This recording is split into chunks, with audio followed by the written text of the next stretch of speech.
حضرت سیدنا خواجہ غریب نواز سید معین الدین حسن سنجری چشتی اجمیری 537 ہجری بمطابق 1142 عیسوی میں سستان کے علاقہ سنجر میں پیدا ہوئے۔ آپ کا اسم گرامی حسن ہے اور آپ نجیب الطرفین حسنی حسینی سید ہیں۔ آپ کے القاب بہت زیادہ ہیں مگر مشہور و معروف القاب میں معین الدین، خواجہ غریب نواز، سلطان الہند، وارث النبی اور عطائی رسول وغیرہ شامل ہیں۔ ایک روز حضرت سیدنا خواجہ معین الدین چشتی اجمیری باغ میں پودوں کو پانی دے رہے تھے کہ ایک مجذوب بزرگ حضرت سیدنا ابراہیم قندوز باغ میں تشریف لائے۔ جو ہی حضرت سیدنا خواجہ معین الدین کی نظر اللہ کے اس مقبول بندے پر پڑی، فوراً دوڑے، سلام کر کے دستہ بوسی کی اور نہایت ادب و احترام کے ساتھ درخت کے سائے میں بٹھایا۔ پھر ان کی خدمت میں انتہائی عاجزی کے ساتھ تازہ انگوروں کا ایک خوشہ پیش کیا اور دو زانوں بیٹھ گئے۔ اللہ کے ولی کو اس نوجوان باغبان کا انداز بھا گیا، خوش ہو کر کھل کا ایک ٹکڑا چبا کر آپ کے منہ میں ڈال دیا۔ کھل کا ٹکڑا جوں ہی حلق سے نیچے اترا، آپ کے دل کی کیفیت یکدم بدل گئی اور دل دنیا کی محبت سے اچاٹ ہو گیا۔ پھر اپنے باغ، پنچکی اور سارا سازو سامان بیچ کر اس کی قیمت فقراء و مساکین میں تقسیم فرما دی اور حصول علم دین کی خاطر راہ خدا کے مسافر بن گئے۔ سفر ہند کے دوران جب حضرت سیدنا خواجہ غریب نواز کا گزر علاقہ سبزوار صوبہ خراسان رضوی ایران سے ہوا تو اپنے وہاں ایک باغ میں قیام فرمایا جس کے وسط میں ایک خوش نما حوض تھا۔ یہ باغ حاکم سبزوار کا تھا جو بہت ہی ظالم اور بدمذہب شخص تھا۔ اس کا معمول تھا کہ جب بھی باغ میں آتا تو شراب پیتا اور نشے میں خوب شور و غل مچاتا۔ اپنے حوض سے وضو کیا اور نوافل ادا کرنے لگے۔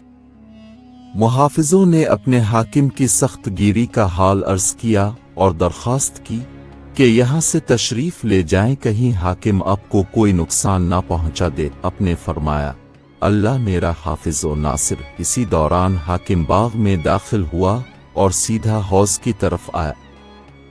اپنی عیش و عشرت کی جگہ پر ایک اجنبی درویش کو دیکھا تو آگ بگولا ہو گیا اور اس سے پہلے کہ وہ کچھ کہتا اپنے ایک نظر ڈالی اور اس کی کایا پلٹ دی۔ حاکم آپ کی نظر جلالت کی تاب نہ لا سکا اور بے ہوش ہو کر زمین پر گر پڑا۔ خادموں نے منہ پر پانی کے چھینٹے مارے، جو ہی ہوش آیا فوراً آپ کے قدموں میں گرا اور گناہوں سے تائب ہو گیا اور آپ کے دست مبارک پر بیعت کی۔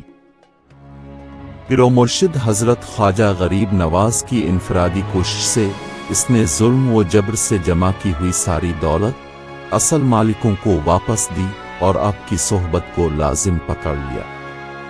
آپ نے کچھ ہی عرصے میں اسے فیض باطنی سے مالا مال کر کے خلافت عطا فرمائی اور وہاں سے رخصت ہو گئے۔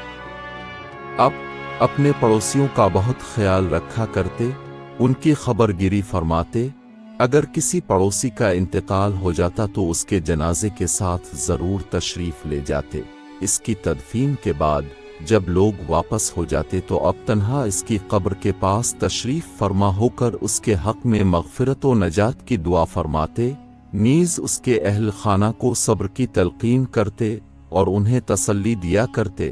آپ کے حلم و بردباری و سخاوت اور دیگر اخلاق عالیہ سے متاثر ہو کر لوگ عمدہ اخلاق کے حامل اور پاکیزہ صفات کے پیکر ہوئے اور دہلی سے اجمیر تک کے سفر کے دوران تقریباً 90 لاکھ افراد مشرف با اسلام ہوئے۔ ایک بار اجمیر شریف کے حاکم نے کسی شخص کو بے گناہ سولی پر چڑھا دیا اور اس کی ماں کو کہلا بھیجا کہ اپنے بیٹے کی لاش لے جائے۔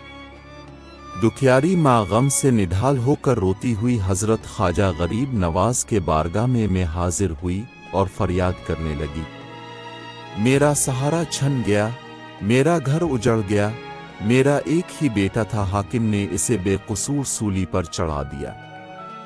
یہ سن کر اب جلال میں آ گئے اور فرمایا، مجھے اس کی لاش کے پاس لے چلو۔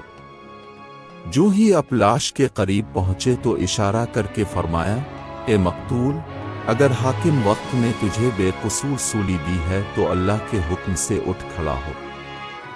لاش میں فوراً حرکت پیدا ہوئی اور دیکھتے ہی دیکھتے وہ شخص زندہ ہو کر کھڑا ہو گیا۔ حضرت سیدنا خواجہ غریب نواز کے آستانہ مبارکہ پر روزانہ اس قدر لنگر کا اہتمام ہوتا کہ شہر بھر سے غربا و مساکین آتے اور سیر ہو کر کھاتے۔